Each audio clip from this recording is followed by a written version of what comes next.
Welcome to BRK news. ప్రస్తుతం మనతో పాటు ఉన్నారు 109 ఇయర్స్ సంత్ సదానంద గురూజీ గారు. వారితో స్పెషల్ చిట్ చాట్. గురూజీ నమస్తే అండి. జై Gurudev. Thank you so much గురువు గారు స్టూడియోకి వచ్చినందుకు. చాలా కాలం వెయిట్ చేసాం మీకోసం. ఏమి లేదు తల్లి, పైవాడు ఏ రోజు ఎప్పుడు ఎవరితో కలపాలనో ఒక ఫిక్సేషన్ ఉంటుంది. ఆ ముహూర్తంకే మనం కలుసుకుంటాం. గురువు గారు, అక్షయ తృతీయ ఈ నెల 30 తారీఖు అంటున్నారు. అంటే అక్షయ తృతీయ అనేది ఈ మధ్య కాలంలో వచ్చిందా, ముందు నుంచి ఉందా? తిథులలో తృతీయ అనేది ఉంటుంది. ఆ తృతీయలలో విశేష స్థానం కలిగినది అక్షయ. ఎప్పటికీ క్షయము కాకుండా అక్షయంగా ఉండేది అన్న పేరు మీద అక్షయ అని పెట్టారు. ఆ రోజు ఆ తిథిలో సంవత్సరంలో ఒకసారి అది వస్తుంది. అట్లాగానే ఉత్తరాది సైడు దీపావళి తర్వాత ధన్తేరస్ అని చేస్తారు. ఆ దీపావళి తర్వాత మాత్రమే వస్తుంది, ఒక్క సంవత్సరంలో ఒక్కరోజు. ఆ రోజు చీమంత బంగారన్నా కొంటే ఆయనకి వృద్ధిలోకి వస్తాడు, పైకి పోతాడు అనేసి ఒక విశ్వాసమే కాదు. ఆ విధంగా తీసుకున్న వాళ్ళంతా ఆ తర్వాత ఇంకొంచెం పెంచుకునే స్థాయికే పోతున్నారు కానీ పతనం కాలేదు. మంచిది ఆ రోజు కొంటే అయితే. మంచిదే. ఈ మాట అన్నానని ఆ రోజు బంగారు షాపులో లూటీ చేసేస్తారు. కానీ ఇప్పుడు ఆ బంగారు కొనే స్థాయి కూడా ఎవరిది లేదు. సామాన్యులకు అందుబాటులో లేని 30,000 40,000 అయిపోయింది. ఇప్పుడు 30 లక్షలు అయిపోయింది. జై శ్రీరామచంద్రజీకి జై. అయితే గురుజీ, అసలు ఎట్లా చేయాలి? ఆ రోజు పూజ ఏమైనా చేయాలా? తీసుకొని వచ్చి ధనలక్ష్మి, అష్టలక్ష్ములలో ధాన్యలక్ష్మి, సంతానలక్ష్మి, విద్యాలక్ష్మి, ధైర్యలక్ష్మి ఉన్నారు కదా, గజలక్ష్మి. ఆ లక్ష్ములలో ధనలక్ష్మి అని ఒకటి. అదే ఆ ధనలక్ష్మి దగ్గర పెట్టి ఆభరణం చేయించుకోవాలన్నా కానీ 2-3 గ్రాములు కావాలేమో. అది ఏమిటిదో ఆ రోజు అంత బంగారు ఆడపెట్టి ఆ లక్ష్మీ పూజ చేసి, అమ్మ నీ అనుగ్రహం మా మీద ఎప్పుడు ఉంచు అని చెప్పినప్పుడు ఆ చేసిన పూజ, దాని మీద వేసిన కుంకుమ, ఆ బంగారులో నుంచి వచ్చే వేవ్స్ మీ తరంగాలను మార్చి ఇంకా ఉన్నతమైనటువంటి డెవలప్మెంట్, వ్యాపారం ఎట్లా చేయాలో, ఒకవేళ ఉద్యోగంలో ఉంటే ఆ ఉద్యోగంలో ఇంకా బాగా చేసి పై ఆఫీసర్స్ మెప్పు ఎట్లా పొంది ప్రమోషన్లోకి రావాలా అనేది ఈ వేవ్స్ మిమ్మల్ని ఎంకరేజ్ చేస్తాయి, ఎన్చాంట్ చేస్తాయి. ఆ బంగారుకు ఆ శక్తి ఉంది. ఆ విశేషమైన రోజు ఆ ముహూర్తంలో అక్కడ దాని మీద ఆ కుంకుమ పడినప్పుడు ఆ రేసెస్ ఇంకా మారి ఆ వైబ్రేషన్స్ అక్కడ పూజ చేసుకున్న వాళ్ళందరికీ చేరి ఆరోగ్యాన్ని కలిగిస్తాయి. థాట్స్లో మార్పును తెచ్చి ఇంకా ఉన్నతమైన థాట్స్ను కలిగింపచేస్తాయి. అందుకని విశేషంగా అక్షయ తృతీయ అనే దాంట్లో బంగారు కొనాలంటారు. మా ఉత్తర హిందుస్థానంలో దీపావళి తర్వాతను దీపావళికి ముందు ఒకటి వస్తుంది, ధన్తేరస్ అంటారు. అవును, ఇక్కడ అయితే అక్షయ తృతీయ అని చేస్తారు. పేర్లు వేరే, ఉద్దేశాలు ఇది. ఆ రోజు ఇంటికి తెచ్చి బంగారు ఎప్పుడు కొన్ని వైబ్రేషన్స్, ప్రతి లోహము మానవుల మనము, మన చుట్టూ ఒక ఆరా అనేది ఉంది అంటున్నారు. మేమంతా ముందు చెప్తే ఎవరు నమ్మలే. ఇప్పుడు దానికి ఒక మిషన్ వచ్చింది, క్లియర్ట్రోన్ వాయిస్ అదేందో అని, క్లెర్లిన్ వాయిస్ మిషన్ అని. అది వచ్చినా కనిపెట్టినారు. లోహాలు కూడా దాని చుట్టూ తరంగాలు వస్తాయి. కానీ బంగారు వజ్రాలలో వచ్చే తరంగాలు అతి శక్తివంతము, అతి తొందరగా మానవుని యొక్క మంచిని పెంచుతుంది. థాట్ వేవ్స్ ను పెంచుతుంది. మంచి థాట్స్ గా, నెగిటివ్ థాట్స్ రావు, పాజిటివ్ థాట్స్ వస్తాయి. అందుకని బంగారు ధారణ చెవులకు అక్కడ ఇక్కడ ఉన్నవాడు ఒళ్ళంతా వేసుకుంటాడు, లేనివాడు కనీసము రింగ్ అయినా పెట్టుకోవాలి. దాని పేరే ఉంగరపు వేలు అంటారు మీరు. ఆ ఇక్కడ వేసుకోవడం మూలంగా ఈ జీవనాడి అనే దానికి జరిగి ఆయుష్ ప్రమాణం ఎక్కుతుంది. అందుకే బంగారు ఉంగరం అయితే ఉండాలి ఖచ్చితంగా. మనము ఎప్పుడో ఒకసారి నీళ్లు చేయి కడుక్కుంటాం, ఎప్పుడో సరే ఆ రాపిడి జరుగుతుంది. ఆ తరంగాలు మన బడి అంతా పసిపడేది. సో ఖచ్చితంగా ఈరోజు బంగారం ఎంతైనా వారికి తగినంత తెచ్చుకొని, చెప్పాను కదా అని డబ్బు లేనివాడు అప్పు చేసుకుంటే అది నీకేం శుభం, అది ఎంతైనా సరే మనకు ఉన్నంతలో. దీనికోసమని కొంతమంది సంవత్సరం అంతా దానికే ఒక ఉండి పెట్టుకుని కూడబెట్టుకుంటారు. అంటే మంచి జరగాలని ఉంటుంది కదా ఎవరికైనా, అంతే కదమ్మా. దాన్ని తప్పుగా చెప్పడం లేదు. అంతే తప్ప ఆ రోజు కొనే తీరాలని ఇంకేదో అమ్మేసి, భూములు అమ్మి ఆ రోజు బంగారు కొని తీరాలా అని అంత ఇదేం లేదు. దానికని నువ్వు ముందుగా ప్రిపేర్ అయ్యి ఉమ్, నీ దగ్గర ఉన్న దాంట్లో నుంచి ఉమ్, కొద్దిగా పెట్టి కొద్దిగా తీసుకో. అవును. అది ఇన్ని తులాలే కొనాలా ఇంత చేయాలని ఏం లేదు. స్తోమతం, మన స్తోమతం. అందుకే దాని పేరు అక్షయ. క్షయము కాకుండా అక్షయంగా జరిగిపోతుంది నీకు అన్న ఉద్దేశంతో ఆ పేరు పెట్టారు. ఎస్, ఖచ్చితంగా గురుగారు. నాకు అంత పరిపూర్ణ జ్ఞానం లేదు, నాకు తెలిసినంతలో ఈ మాటలు మీకు చెప్తాను. అవును.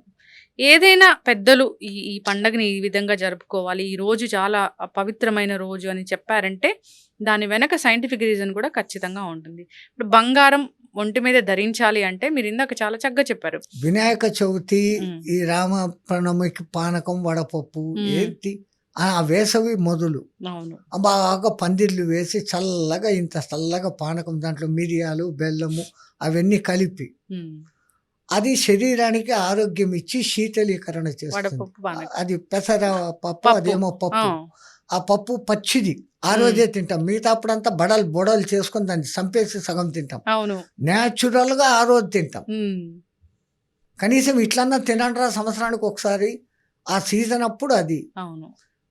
ఏ సీజన్కు ఆయా పండగలకు ఆయా పదార్థాలే అక్కడ నైవేద్యాలు పెట్టి తినమని ఎందుకంటారు అంటే యుగాది. యుగాది. ఆ నెల అంతా కూడా మీరు వేప చట్నీ తినండి, ఉమ్, సంవత్సరం మొత్తం మీకు రోగం వస్తే నన్ను అడగండి. ఉమ్. కానీ ఆ రోజే తినక చచ్చి కష్టపడి అసలు తింటారు. దాంట్లో ఆ కొంచెం వేప పువ్వు కొంచెం చేదు కూడా అబ్బా చేదుగా ఉంది అని ఆ. చెప్తూ ఉంది. చేదు అంత నీకు ప్రమాదము, తీపి మటుకు బ్రహ్మాండంగా తిని అవును. షుగర్ అవును, తెచ్చుకుంటావు. అందుకే డయాబెటీస్ బాగా వస్తుంది. షుగర్ తింటేనే డయాబెటీస్ రాదు. ఆ, నీలో ఇన్సులిన్ స్థాయిని నువ్వు తగ్గించేసుకున్నప్పుడు, ఆ, ఇన్సులిన్ పనిచేయనప్పుడు మన గ్లూకోజు మారదు, లాక్టోజు గ్లూకోజ్కు మారక ఉమ్, ఇది వస్తుంది. అప్పుడు మన ఇంజక్షన్లతో ఇన్సులిన్ ఎక్కించుకోవాలి. అవును. అంతేకాదు సైంటిఫికల్ టర్మ్స్, బట్ లైఫ్ స్టైల్ కూడా మీరు అన్నట్లు హెల్దీ లైఫ్ స్టైల్ మెయింటైన్ చేయాలి. ఇప్పుడు బ్యాక్ టు రూట్స్ అని పాతకాలంలో వాళ్ళు early to sleep, early to get up. 9-10 లోపల పడుకుంటే 4 గంటలకు లేచినావంటే 9 to 4 o'clock 7 hours sleep more than enough for a good people. A age వాళ్ళకైనా ఆ మాత్రం నిద్ర చాలు. అప్పుడు లేచి బ్రహ్మ ముహూర్తము ఉంటుంది, మంచి ముహూర్తము, స్నానం చేసేసి ప్రశాంతంగా నీకు ఇష్టమైతే దైవ స్తోత్రాలు, లేదు నీకు దేవుడు నమ్మకం లేదు నా మీద నమ్మకం అంటే నువ్వన్నా బాగుండాలా, దానికి తగిన ఎక్సర్సైజులు ఆసనాలు వేయి, సూర్యుని ఎదురుగా కొంచెం సేపు నిలబడు, విటమిన్ డి వస్తుంది, ఆరోగ్యం భాస్కరాది ఇచ్చేత అంటారు, అజయ్. అవును. అయితే గురూజీ ఇప్పుడు అర్ధాయుష్ కొందరికి ఉంటుంది కదా, అది అది ఎందుకు? అర్ధాయుష్యు కాదు, వాడికి అంతే ఫిక్స్, వాడికి ఈ జన్మలో ఇంతే ఆయుష్. అంతటి మహాజ్ఞాని అయిన శంకరాచార్యుడు మొదట 8 ఏండ్లే, పరమ గురువులు ఆయనతో పని ఉంది అని ఇంకొకడు 8 ఏండ్లు, ఇంకొక 8 ఏండ్లు పెంచుకుంటూ 32కు తీసుకొని వచ్చారు. ఇంకా ఆ తర్వాత పులి స్టాప్ అయిపోయింది. 32 ఏండ్ల ఆ చిన్న వయసులోనే దేశమంతా తిరిగి 4 పీఠాలు పెట్టి అంతటి విజ్ఞాన సంపద ఇచ్చిన మహానుభావుడు. ఇప్పుడు సరే ఏజ్ అయిపోయి చనిపోయినా, ఎప్పుడైనా చనిపోయే ముందు మనకి కొన్ని రకాల సిమ్టమ్స్ కనిపిస్తాయి అంటారు, అది ఎట్లా ఉంటాయి గురుగారు? ఆ సిమ్టమ్స్ ను మనం సరిగ్గా అర్థం చేసుకోలేం, రిసీవ్ చేసుకోలేం. సిమ్టమ్స్ అవి కనపడతాయి అంటే మన పూర్వీకులు కళ్ళకు కనపడటము, మన పూర్వీకులు రా వచ్చే అని ఫ్రెండ్లీగా మాట్లాడడం, ఈ కొన్ని సందర్భాల్లో జరుగుతాయి. కొంతమంది మనం అంటే ఇష్టం లేని వాళ్ళు, మనకు ఇష్టం లేని వాళ్ళు ఎంతో ప్రేమగా పలకరించి మాట్లాడినట్లుగా కనపడుతుంది విజువలైజేషన్. ఎందుకు ఆల్ ఆఫ్ ఇంత సడన్ మాడిందంటే ఇంకా నీకు నాకు అయిపోయింది, బాడీలో ఉన్నంత వరకే శత్రుత్వాలు, బాడీ వదిలేసినాక ఏమీ లేదు. అందుకే రావణాసురుడు చంపేసినాక అంటాడు, విభీషణ వానికి సంస్కారాలు అంటే ఇంత దుర్మార్గునికి నేను చెయ్యను అంటాడు. అంటే రాముడు అంటాడు, ఆ దేహం ఉన్నంత వరకే వంతురా, అది వదిలినాక దానికి చేయాల్సిన కర్తవ్యాలు ఆ క్రియలు అవి చేసుకోవాలా, మా శత్రుత్వం పోయేసింది, అయిపోయింది, వాడు పోయినాడు. ఆ బాడీ ఏం చేసింది, దానికి చేయాల్సింది నిర్వర్తించు అంటాడు. రాముడు అంటది ధర్మపరాయణుడు, ఆయన చెప్పిన ఆదర్శమే మనది. ఎవరికి కూడా వాని ఆయుష్ అనేది నిర్ణయింపబడింది అని అంటాడు. ఆయుష్ను పెంచుకునే కూడా పరమాత్ముడు మనకు చాయిసెస్ ఇచ్చాడు. మృత్యుంజయ హోమం లిమిట్ గా అలాంటి- తిని, ఆ. లిమిట్ గా తాగి అంటే నీళ్లు, ఆ తాగుడు కాదు. ఆయన ఇస్కాన్ చైతన్య మహాప్రభు అంటాడు, లిటిల్ డ్రింకింగ్ ఓన్లీ వాటర్ అంటాడు. మళ్ళీ వెంటనే లేకపోతే డ్రింకింగ్ అంటే వేరే ఇంగ్లీష్ అనుకుంటారు. వాళ్ళు డ్రింకింగ్ అనుకుంటారు. Little eating, little sleeping, little chanting, బోలో హరే రామ హరే కృష్ణ, హరే రామ హరే కృష్ణ. ఖచ్చితంగా గురూజీ చాలా మంచి మాటలు చెప్పారు. జయ శ్రీమన్నారాయణ. అందరు కూడా ఫాలో అయ్యి హ్యాపీగా ఉండాలని కోరుకుందామండి. ద్వేషాలు సర్వే పగలు జనాం సుఖినో భవంతు, లోక సమస్తాని సుఖినో భవంతు. ఈ రెండే మాది. అందరూ బాగుండాలి.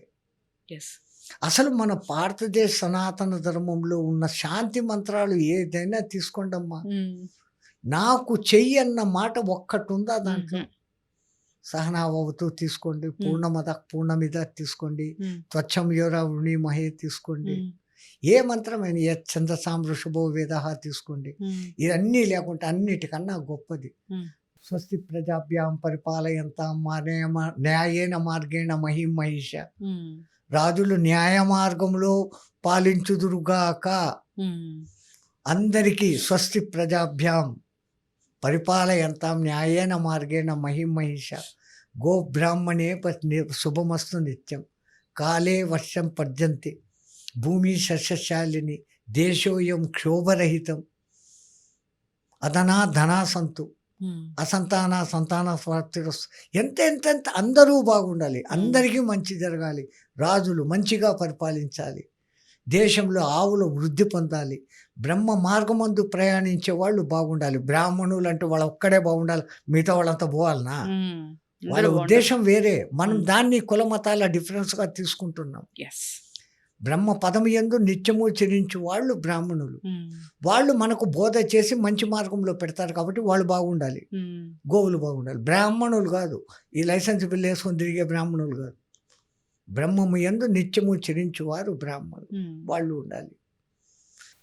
ఎంతెంతెంతటి మన ఉన్నత భావాలు. అది నా దేశము, నా ప్రజలోనుందా? మనము అంటున్నాడు.